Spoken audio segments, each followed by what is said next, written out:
शेतकऱ्यांवर काय झालंय? मावशी काहीतरी म्हणतायत मागून.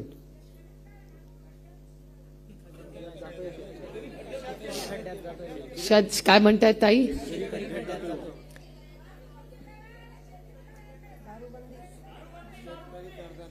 त्या काय म्हणतात? शेतकरी दारूबंदी करा आणि शेतकरी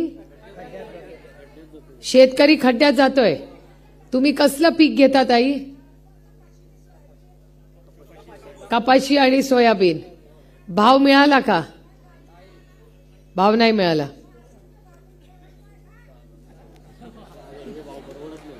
बघितलं आमची माऊली काय म्हणतेय. तुम्हाला योजनेचा लाभ नाही मिळत का कुठल्या? काय म्हणताय?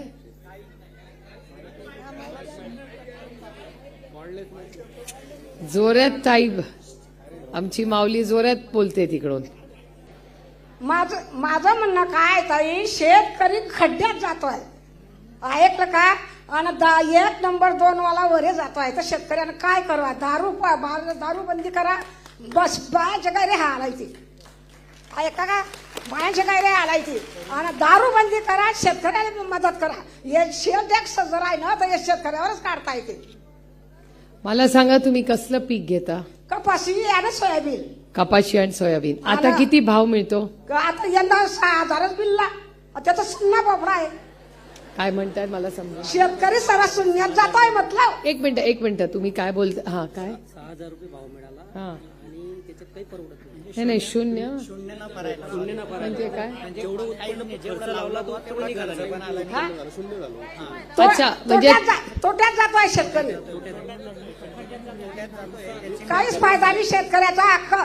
मटेरियल महाग, बी महाग, औषध महाग.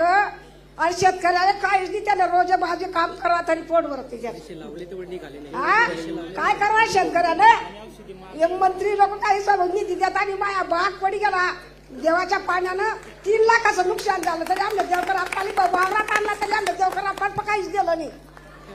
हा काय म्हणल्या? कृषी केंद्राची बाई आणि देवकर आपला घडले बस फोटो काढला होता आमनं. काय म्हणले?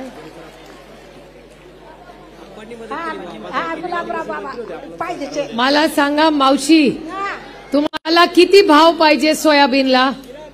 आमले आता 20,000 भेटत काय मागू आम्हाला? आता 6,000 क्विंटल तर आमले 7-8 पाहिजे. 10,000 तरी द्या. नाही खरंच ना शेतकऱ्याला सरस बोलवा. काय शेतकऱ्याची घरी माती बोलायची या भारतामा. सोन्याले भाव, दागदागिन्याले भाव, तुमच्या मोठ्या मोठ्या लोकांना सगळ्या गोष्टीले भाव ना. शेतकऱ्यांना काही लोटायचा वा.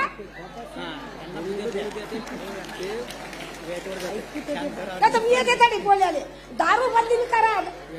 दारूबंदी करा. बायांले गायला त्रास आहे. नवरे माणसं मरी जातात दारूवरून. बाहेर काय होते?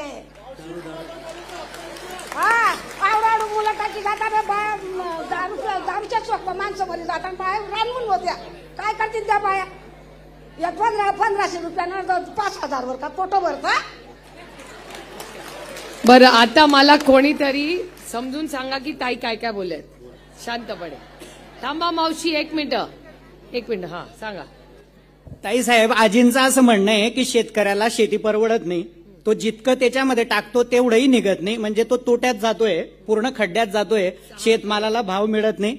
6,000 रुपये शेतकऱ्याला कपाशीला भाव त्यांनी दिला. त्याचबरोबर व्यसनाधीनतेमुळे म्हणजे दारूच्या आहारी जाऊन पुरुष मंडळींचं जे नुकसान होतंय त्याचा सगळ्यात जास्त फटका घरच्या महिलांना बसतो. आजींचं हे म्हणणं आहे किंवा दारूबंदी केली पाहिजे, शेतकऱ्याला आपण तारलं पाहिजे. आणि मागच्या कालावधीमध्ये आप्पासाहेब मंत्री असताना शेतकऱ्यांना जी मदत झाली ती या सरकारच्या कालावधीत झाली नाही असं आजींचं म्हणणं आहे. त्यांना असं विचारा की त्यांना भाव किती अपेक्षित आहे सोयाबीनला आणि कपासाला? विचारा त्यांच्या भाषेत. आजी, कपाशीला आणि सोयाबीनला किती भाव पाहिजे तुम्हाला? 10,000 सोयाबीनला आणि 12,000 कपाशीला. वा,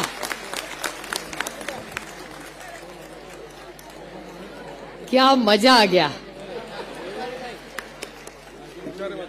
बघा ना, 10,000 रुपये सोयाबीनला आणि 12,000 रुपये कपाशीला.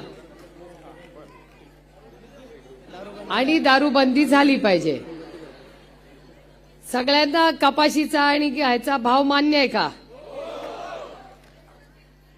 तर ताई आपलं नाव सगळं मला लिहून द्या. मी तुम्हाला शब्द देते की नोव्हेंबर महिन्यामध्ये पार्लमेंट सुरू होईल. माझं पहिलं भाषण पार्लमेंटमध्ये होईल.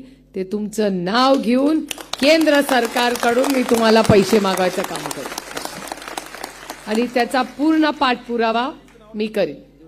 कोणीतरी पाठवून त्यांचं नाव गाव घेऊ आणि नंबर घ्या. मोबाईल आहे का? मुलाकडे आहे का? हा, मग पोराचा नंबर द्या. मी फोन करते तुम्हाला भाषण झाल्यावर.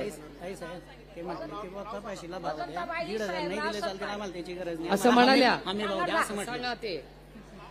एक मिनिट. आणि वजंताबाई साहेबराव सपकाळे. नाही लिहून घ्या. एक मिनिट. मावशी तुम्ही असं बोलला का? कन्फर्म करा. हा मुलगा काय म्हणतोय बघा. आजी तुम्ही असं सांगितलं ना की बस कपाशीला भाव द्या, आम्हाला 1,500 रुपयाची भीकची गरज नाही बुवा, असं सांगितलं ना? तसं बोलले ते. किंवा हमी भाव द्या बुवा शेतीला. मग त्यांना स्पष्ट बोलू दे. एक मिनिट. शेतकऱ्याला तुम्ही तारा, आमले 1500ची गरज नाहीये.